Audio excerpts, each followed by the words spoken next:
Ne faites pas ça. Ne haïssez pas les étrangers. Et d'ailleurs, à propos du Rwanda, ça ne sert à rien de regarder le Rwandais comme un ennemi. Non. C'est le régime rwandais avec Paul Kagame à sa tête qui est l'ennemi de la République démocratique du Congo. Les Rwandais et les Rwandaises sont nos frères et sœurs.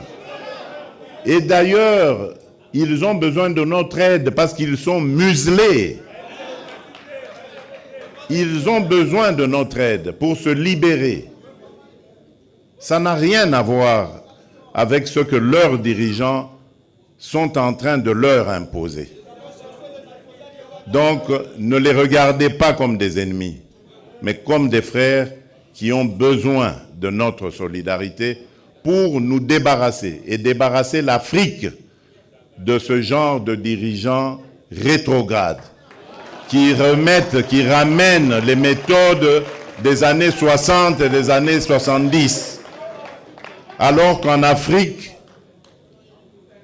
on avait décidé de mettre fin au bruit des armes. Si vous vous rappelez, ceux qui suivent un peu, c'était 2020, il fallait taire les armes en Afrique pour que l'Afrique passe à autre chose, comprenne qu'elle est la dernière de la classe dans le monde parce que, justement, à cause des guerres et des divisions. Nous nous étions entendus comme ça. Malheureusement, ce n'est pas arrivé, on a dû encore prolonger, mais c'est à cause, justement, des dirigeants tels que Paul Kagame. Et il s'enorgueillit d'être un faiseur de guerre, un spécialiste dans la guerre. Il en est fier. Moi, à sa place, je me cacherais, j'aurais honte d'assumer le fait qu'on sème la mort et la désolation. C'est honteux. Et je dirais même diabolique. Nous n'allons pas manger de ce pain.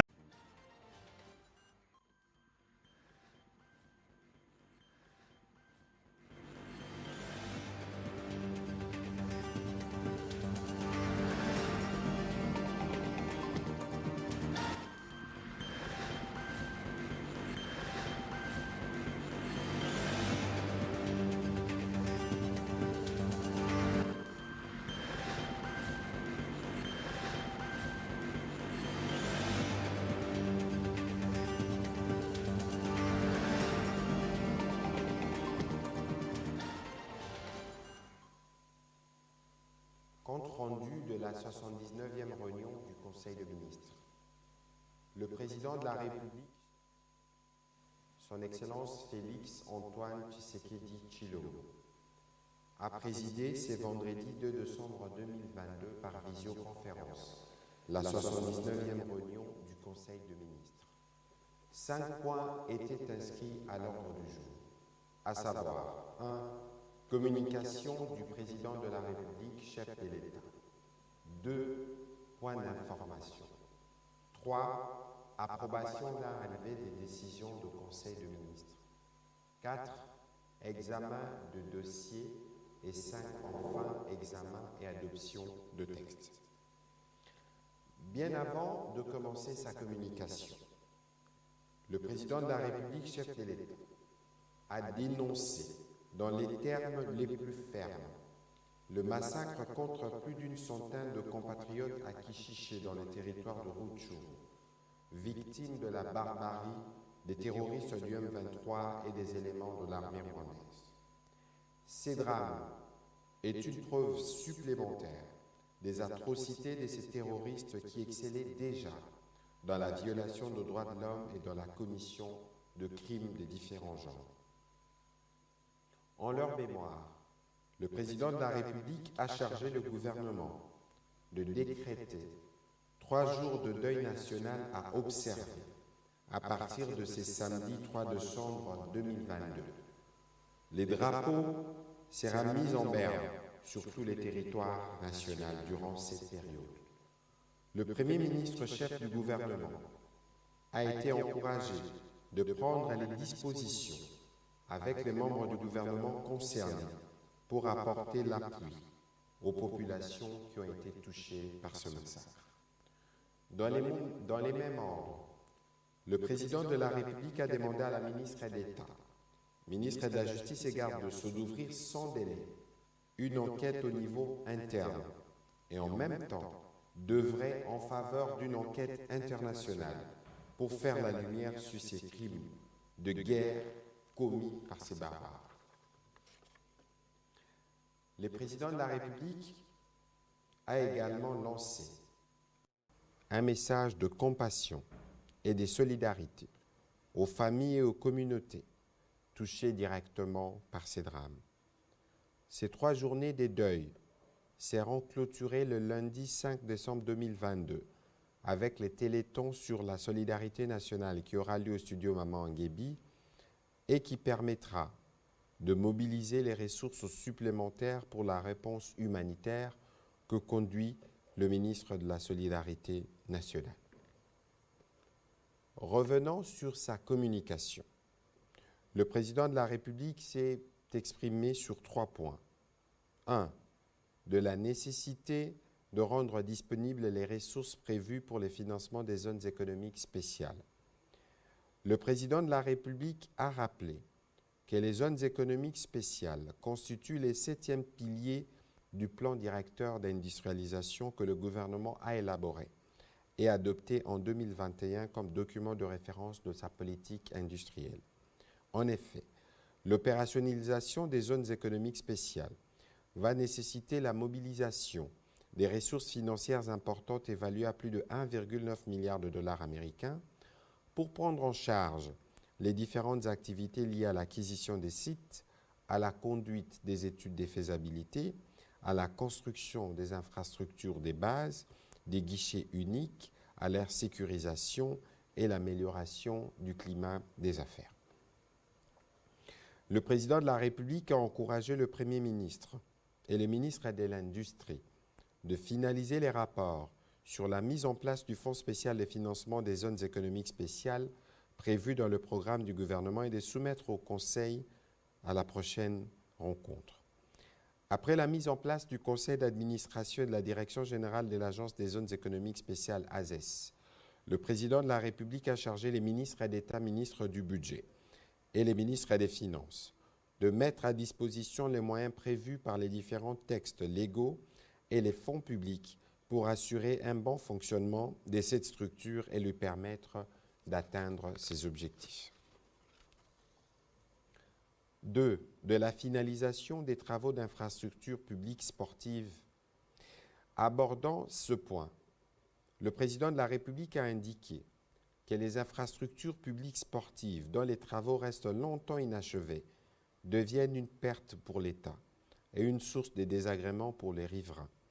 Le gouvernement, en tant qu'initiateur et maître d'ouvrage, devrait tout faire pour achever dans les meilleurs délais les nombreux chantiers lancés depuis près d'une décennie et qui restent inachevés jusqu'à ce jour.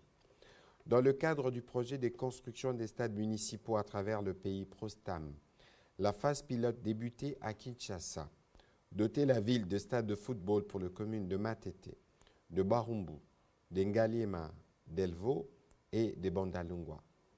Parlant spécifiquement de Bandalungwa, le président de la République a déploré que l'ouvrage municipal y prévu est censé comprendre un stade couvert destiné au basketball et au sport de combat demeure non seulement inachevé, mais fait également office d'abri pour les délinquants environnants. Afin de répondre à court terme à l'une des recommandations des États généraux des sports en matière d'infrastructures sportives modernes, le président de la République a insisté sur la nécessité de terminer les travaux des stades municipaux précités. Il a demandé au ministre d'État, ministre des Infrastructures et Travaux publics, en collaboration avec le ministre des Sports et Loisirs, de présenter à la première réunion du Conseil de ministres de janvier prochain l'état des lieux techniques et financiers du stade municipal de Bandalungwa, qui, par sa fonctionnalité multisportive, permettrait la pratique de plusieurs sports. Ils devront faire de même pour l'ensemble des infrastructures sportives publiques importantes restées inachevées sur le territoire national et dont les travaux sont à l'arrêt depuis plus de 2 ans. Dernier point de la communication du président de la République relatif à la tenue d'une table ronde pour la protection du patrimoine immobilier de l'État. Le président de la République a rappelé aux membres du gouvernement ses recommandations formulées lors des 50e et 69e réunions du Conseil de ministres tenues respectivement le 25 septembre 2020 et le 16 septembre 2022 pour contribuer à l'amélioration de la gestion du patrimoine foncier immobilier de l'État. Ces mesures concernent 1. L'interdiction par voie de décret ou d'arrêté de toute désaffectation ou attribution des biens de l'État, en particulier les terrains et les immeubles, et ce avec effet rétroactif à la date de l'acte incriminé. 2. L'obligation pour toute initiative portant sur une cession aux dispositions du patrimoine de l'État d'être soumise au Conseil de ministres pour adoption après avoir reçu l'approbation des ministères des tutelles concernées et l'avis de l'Agence nationale pour la protection du patrimoine immobilier de l'État. L'appel fait en son temps au gouvernement de mettre en place des mécanismes efficaces pour renforcer les dispositifs légaux et réglementaires existants afin qu'il soit rapidement possible de recouvrer d'une part les biens publics illégalement arrachés de son patrimoine et d'autre part d'éviter les erreurs du passé. L'Agence nationale pour la protection du patrimoine immobilier de l'État a déjà été créée et le président de la République attend la collaboration de tous afin de permettre de suivre au quotidien la problématique de la gestion et la protection du patrimoine immobilier de l'État. Le Premier ministre a été encouragé d'organiser dans un bref délai une table ronde impliquant les ministères techniques, l'agence, ainsi que d'autres services et structures concernées, aux fins de proposer des mesures adéquates pour une meilleure gouvernance du patrimoine immobilier de l'État. Cette table ronde va permettre de poser les bases indispensables à l'élaboration d'une politique immobilière, instrument nécessaire au développement de ces secteurs importants de la vie nationale. Intervenant à la suite de la communication du président de la République, le Premier ministre chef du gouvernement a axé sa communication sur quelques points. D'abord sur la situation sécuritaire, où lui aussi est revenu sur l'ignoble massacre des Kichiché, ainsi que d'autres cas massifs des violations de droits de l'homme pour lesquels le gouvernement va prendre toutes les dispositions pour que les responsables puissent en répondre devant la justice et pour que la population puisse bénéficier du soutien attendu. Il s'assurera que tout soit mis en œuvre pour que l'assistance puisse leur être apportée et que le dossier soit rapidement constitué pour alimenter une enquête internationale pour crimes de guerre et crimes contre l'humanité. Ensuite, sur la poursuite de la mobilisation contre l'agression du pays, le Premier ministre a, au nom du gouvernement, félicité les présidents de la République, chefs de l'État, pour la réussite de la rencontre d'échange le mercredi 30 novembre 2022 au Palais du Peuple avec la jeunesse congolaise, réunie grâce au Conseil national de la jeunesse. Le gouvernement a été sensible aux encouragements lui adressés par les chefs de l'État lors de cette rencontre avec les jeunes. Cette marque de reconnaissance devrait inciter le membre du gouvernement à redoubler d'ardeur dans la matérialisation de la vision du président de la République par l'application rigoureuse et méthodique du programme d'action approuvé par l'Assemblée nationale. Le Premier ministre a par ailleurs salué le sens élevé du patriotisme et des solidarités qui continuent de se manifester à travers tout le pays. À ces propos, il a salué l'engagement de partenaires des secteurs de l'éducation nationale et de la santé publique qui ont, par un sursaut patriotique, décidé d'élever leur mouvement de grève. Le Premier ministre a renouvelé la détermination du gouvernement à poursuivre les dialogues institutionnels avec toutes les couches socio-professionnelles afin de répondre de façon adéquate à leurs revendications sociales légitimes. En ce qui concerne la mise en œuvre du projet Grand Inga et des développements des industries vertes, notamment la production de l'hydrogène, permettant la transition énergétique de la République démocratique du Congo, le Premier ministre a informé le Conseil de l'audience qu'il a accordée le mercredi 30 novembre 2022 à une délégation du groupe Fortescue Future Industries, conduite par sa directrice générale. Ces projets offrira plusieurs opportunités à notre pays, notamment les développements de projets d'électrification et d'industrialisation du pays, lesquels permettront, entre autres, la libération de l'initiative privée et la création d'emplois selon la vision du président de la République, a-t-il conclu. Et pour finir sa communication, le Premier ministre a annoncé l'arrivée du pape à Kinshasa le 31 janvier 2023, après les retorts intervenus pour des raisons de santé il y a quelques mois, et cela a aussi été annoncé au président de la République par les nonces apostoliques accompagnés des membres de la Conférence épiscopale nationale du Congo, CENCO. Au deuxième chapitre du Conseil de ministres de ce jour, relatif aux points d'information. 1. État et administration du territoire. Le vice-premier ministre, ministre de l'Intérieur, Sécurité, décentralisation et affaires coutumières, a informé le Conseil de la situation sécuritaire sur toute l'étendue du territoire national. Il est à noter que les forces de l'ordre continuent d'opérer dans les parties concernées par l'état de siège, mais surtout dans le Rutshuru, où campent les terroristes du M23 appuyés par le Rwanda.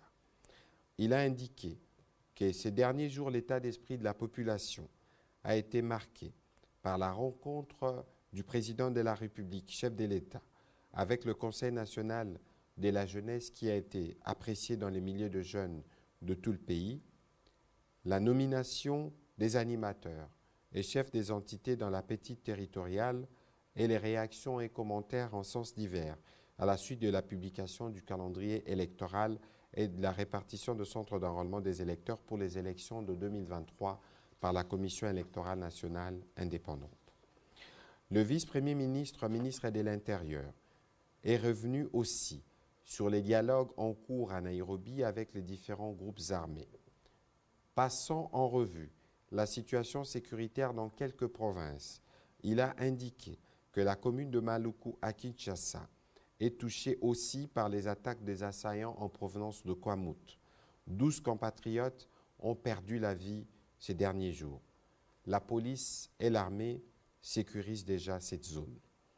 Dans les registres des sinistres et catastrophes, il a informé le Conseil des dégâts enregistrés lors des pluies diluviennes dans les secteurs de Lulelengue, territoire de Fizi, en province du Sud Kivu, faisant écrouler 386 maisons et 73 autres fortement endommagées, ainsi que les inondations de 45 villages et 12 écoles dans la province de la Chopo.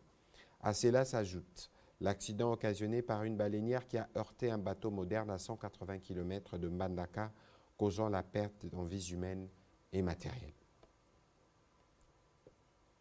Toujours sur ces chapitres sécuritaires, la vice-ministre de la Défense, représentant les ministres en mission, a présenté la situation opérationnelle à l'est comme à l'ouest du pays. Elle a informé le Conseil qu'en dépit du communiqué du mini-sommet de Luanda, l'ennemi a violé les cessez-le-feu en attaquant la position de forces armées de la République démocratique du Congo dans la localité de Kilima au nord de Kishiché sur l'axe Goma-Massissi. À l'ouest, elle est revenue sur les mesures prises pour ramener la sécurité dans cette partie du pays, particulièrement dans les Maïndomé. Les foyers d'insécurité qui prévalent dans les autres provinces, notamment dans le Nord Kivu, l'Ituri, le Sud Kivu, ont également fait l'objet du rapport qu'elle a présenté au Conseil de ministres. Au sujet de la situation sanitaire, le ministre de la Santé publique, Hygiène et Prévention a présenté aux membres du Conseil la situation sanitaire dans le pays. S'agissant singulièrement de l'épidémie Covid-19 avec la 6e vague en cours, il a présenté un tableau comparatif sur l'évolution de cette maladie dans notre pays. En effet, la tendance à la 47e semaine a été marquée par une baisse de l'incidence des cas de Covid-19, 210 cas contre 341 la semaine 46, soit une baisse de 42,8%.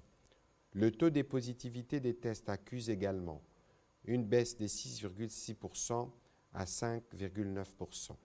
Il a été également noté une absence des cas importés et un nouveau décès notifiés au cours de cette semaine. Les principaux foyers de l'épidémie restent toujours Kinshasa, Congo central, suivi du Nord Kivu, du Haut-Katanga et du Lualaba. Le ministre de la Santé a également fait part au Conseil de la situation liée à la vaccination contre la COVID-19 par rapport à la cible attendue des 53 millions de personnes à vacciner. 7 200 901, soit 13,34%, ont reçu au moins une dose de vaccin au 29 novembre 2022, dont 5 150 672 personnes, soit 9,54%, complètement vaccinées. Quatrième point d'information.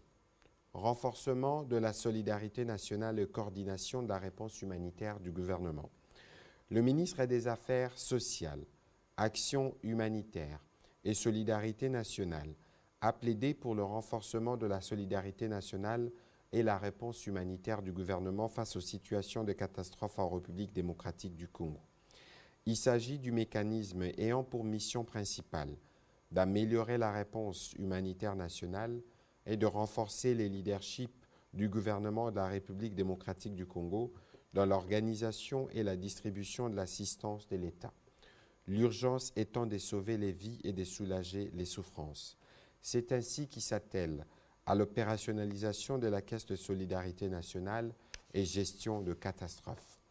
La République démocratique du Congo, étant un pays exposé à des risques de tout genre dont leur fréquence n'est toujours pas maîtrisable, il est important que le gouvernement dote cette structure des moyens adéquats et nécessaires pour la rendre plus opérationnelle et ainsi permettre au gouvernement de répondre promptement aux besoins des populations sinistrées.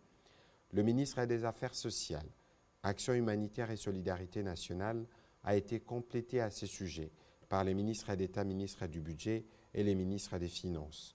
Le Conseil a pris acte de cette note d'information. Au troisième chapitre du Conseil des ministres de ce jour, relatif à l'approbation d'un relevé des décisions du Conseil des ministres. Le Conseil des ministres a adopté les relevés des décisions prises lors de sa 78e réunion tenue le 25 novembre 2022. Quatrième chapitre du Conseil des ministres, au sujet de l'examen et l'adoption des dossiers. Un dossier. Situation des finances publiques. Le ministre des Finances a informé le Conseil des performances enregistrées dans la gestion des finances publiques. En effet, les recettes mobilisées au mois de novembre 2022 ont été de l'ordre de 1 541,2 milliards de francs congolais sur des prévisions des recettes budgétaires mensuelles arrêtées à 1 467,4 milliards de francs congolais, soit un taux de réalisation de 105%. Les régies financières poursuivent leurs efforts de mobilisation de recettes dans la perspective de leurs assignations mensuelles. C'est dans ce cadre que la Direction générale des impôts a mobilisé 1009,9 milliards de francs congolais, soit 125% sur les prévisions de 806,7 milliards de francs congolais. La Direction générale de douane et accises a mobilisé 344 milliards de francs congolais, soit 88% sur les prévisions de 390 milliards de francs congolais. La Direction générale de recettes administratives, domaniales, judiciaires et des participations des GERAD a collecté 187,3 milliards de francs congolais, soit 69% de ses prévisions arrêtées à 207,7 milliards de francs congolais. Les recettes cumulées du 1er au 30 novembre 2022 ont affiché 17 424,5 milliards de francs congolais, ce qui représente 127% de taux de réalisation par rapport aux prévisions de janvier à novembre 2022, attendues de 13 690,9 milliards de francs congolais et 118% de taux de réalisation par rapport aux prévisions annuelles de 14 790,9 milliards de francs congolais. La situation cumulée par les régies financières indique un taux de réalisation par rapport à leurs prévisions annuelles respectives de 151% pour la Direction générale des impôts, 77% pour la Direction générale de douane et accises et 100% pour la Direction générale de recettes administratives, domaniales, judiciaires et des participations des gérants.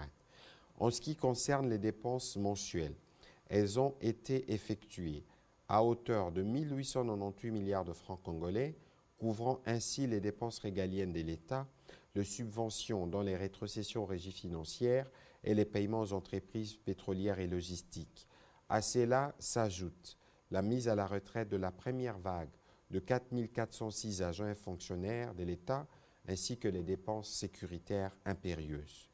La trésorerie de l'État a présenté un solde déficitaire mensuel provisoire de 356 milliards de francs congolais à fin novembre 2022, contre 217,6 milliards de francs congolais en cumul annuel. Il a été entièrement comblé par les marges de trésoreries antérieures et des bons du Trésor. Abordant un autre chapitre, le ministre des Finances a informé les conseils d'un paiement d'un total consenti de 133,8 milliards de dollars américains en faveur des missions diplomatiques de la République démocratique du Congo. Ils ont concerné, entre autres, les salaires et arriérés relatifs, les contributions aux organisations internationales, régionales et sous-régionales, les acquisitions des équipements, notamment les véhicules de fonction aux ambassades et autres services de l'État. Pour terminer, le ministre des Finances, complété par les ministres d'État, ministre du Budget, a fait le point sur l'évolution de réformes relatives à l'impôt sur les sociétés et les personnes physiques, à l'instar de la facture normalisée dans le cadre de la taxe sur la valeur ajoutée TVA. Après débat et délibération, ce dossier a été adopté par le Conseil. Dernier chapitre du Conseil de ministres de ce jour, relatif à l'examen et à l'adoption des textes. 4 textes. 1.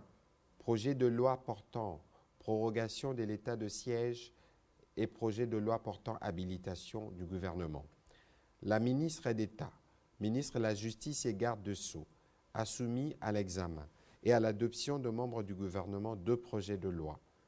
Dans un premier temps, elle a présenté le projet de loi autorisant la prorogation de l'état de siège dans les provinces de l'Ituri et du Nord Kivu pour une période de 15 jours prenant cours le 17 décembre 2022. Cette prorogation va permettre à nos forces de défense et de sécurité engagées sur les terrains des opérations militaires de poursuivre l'envergure des actions en vue de restaurer la paix, la sécurité et l'autorité de l'État dans cette partie de la République démocratique du Congo. Dans un deuxième temps, la ministre d'État, ministre de la Justice et garde des Sceaux a fait l'économie du projet de loi portant habilitation du gouvernement. Ce texte aura l'avantage de permettre au gouvernement de prendre par ordonnance loi des mesures concernant le matière relevant du domaine de la loi pendant les vacances de 2 chambres du Parlement. Allusion faite notamment à l'autorisation de prendre des mesures sur l'état de siège et sur la police judiciaire de parquet. La ministre d'État, ministre de la Justice et garde des Sceaux a conclu son intervention en précisant qu'à l'exception des différentes ordonnances-lois qui seront prises dans le cas de l'état de siège, toutes les autres ordonnances-lois devront faire l'objet d'une loi de ratification. Après débat et délibération, ces 2 projets de loi ont été adoptés. Projet de loi autorisant l'adhésion de notre pays au traité de l'Organisation internationale pour le bambou et le rotin INBAR. Le ministre de l'Agriculture a présenté au Conseil le contenu du projet de loi autorisant l'adhésion de la République démocratique du Congo au traité de l'Organisation internationale pour le bambou et le rotin INBAR. Ce texte est le fruit de la résolution de la 69e réunion du Conseil de ministres sur la participation de la République démocratique du Congo au traité de l'INBAR, pays solution au changement climatique, mieux placé pour évaluer la contribution du bambou et du rotin au développement économique national et à la protection de l'environnement. Conformément à l'article 214 de notre Constitution, l'adhésion officielle de la République démocratique du Congo à l'INBAR, dont les statuts et celui d'une organisation internationale, requiert préalablement une loi de ratification afin de permettre de déposer les instruments y afférents. Ceci est d'autant plus pertinent que le gouvernement de la République démocratique du Congo, à travers Le ministère des Affaires étrangères avait, le 24 octobre 2022, confirmé la décision de l'adhésion de principe de la République démocratique du Congo au traité de Limbar. Après débat et délibération, le Conseil a adopté ce projet de loi. Projet de loi autorisant la ratification de la Convention de l'Union africaine sur la cybersécurité et la protection des données à caractère personnel. Les ministres du numérique a soumis à l'examen du Conseil le projet de loi autorisant la ratification de la Convention de l'Union africaine sur la cybersécurité et la protection des données à caractère personnel. Faisant l'économie de ces projets, il a indiqué qu'à l'ère de l'économie de la donnée, les caractères très stratégiques de cette dernière ne plus à démontrer. C'est ainsi que tous les pays avancés prennent ou ont pris des dispositions afin de maîtriser leur cyberespace et les protéger contre toute forme d'attaque ou de nuisance. La République démocratique du Congo, qui a fait du numérique un levier de développement, ne peut demeurer en marge des exigences qui accompagnent le développement d'un écosystème numérique. Il a rappelé qu'au cours de la 73e réunion du Conseil des ministres, le gouvernement avait pris connaissance de la stratégie nationale de cybersécurité pour permettre à notre pays de bâtir et disposer d'un écosystème cybersécurité solide et résilient qui sera capable de faire face aux cybermenaces multiformes et en croissance constante. La cybersécurité vient ainsi renforcer significativement la confiance pour tous les utilisateurs du cyberespace congolais. C'est dans cette optique que le Premier ministre avait chargé le ministre du Numérique de prendre toutes les dispositions pour permettre la ratification par notre pays de la Convention de l'Union africaine sur la cybersécurité et la protection des données à caractère personnel, dite Convention de Malabo. Elle apporte des modifications sur la législation interne, lesquelles porteront sur la prise en compte du numérique dans les matières suivantes: le commerce, la preuve, la validité juridique de l'écrit, le contrat, la publicité, la protection de la vie privée, la cybersécurité et la lutte contre la cybercriminalité, a argumenté le ministre du Numérique. La Convention des Malabo pose des principes réglementaires dans les domaines de la cybersécurité et constitue une innovation majeure de la stratégie de lutte contre la cybercriminalité en Afrique. Elle retient une approche très large de la cybersécurité impliquant la lutte contre la cybercriminalité, la protection des données à caractère personnel et l'encadrement des transactions électroniques. Après débat et délibération, ce projet de loi a aussi été adopté. Commencé à 11h41, la réunion du Conseil des ministres a pris fin à 15h24. Je vous remercie.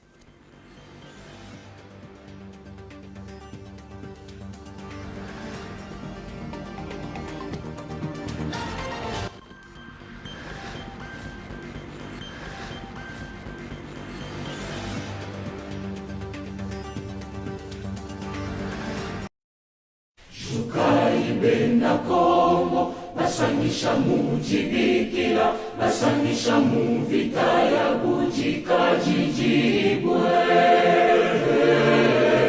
Amula impala, kalimina misha, chendelele, twele chija chakane, mubupole baja vita, mubukole batu, netwa sejitu, jibite jamangilu, mubukole benamwabo, imai, kasalaka abomakae, nemusangelu, tumbisha, endela walumulwa bujika jiji, Kongo, chielu, Kongo, chabankangwa, Kongo, jitunga, Kongo, jinangibwe, Kongo, netukuje, netuleje butumbi bwebe, makumya satu, jitalala, kashipukenza makasatu, jachikuma jimanginu, jachikuma jakashiji, ndondo wa mujikajiji, wakushila, nelamani yetu, chendelele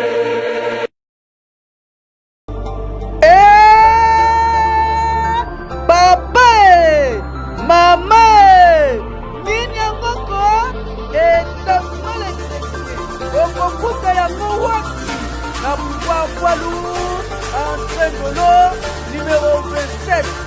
Établissement Les Greniers, unique établissement à Kataville, province de Kinshasa. Établissement Les Greniers, Souka. Établissement Les Greniers, Bakoyamba Yokuna, et Papa Laurent, na Maman Nanou. Bapeso ya kolia, pe ya komela. Na établissement Les Greniers, bazoteka, en gros, pe na détail. Na établissement Les Greniers, bapesali, ya Paris, pe na Bruxelles. Na établissement Les Greniers, le peuple d'abord. Na établissement Les Greniers, Dinati. Na établissement Les Greniers, Souka, Souka, Souka ya makambo.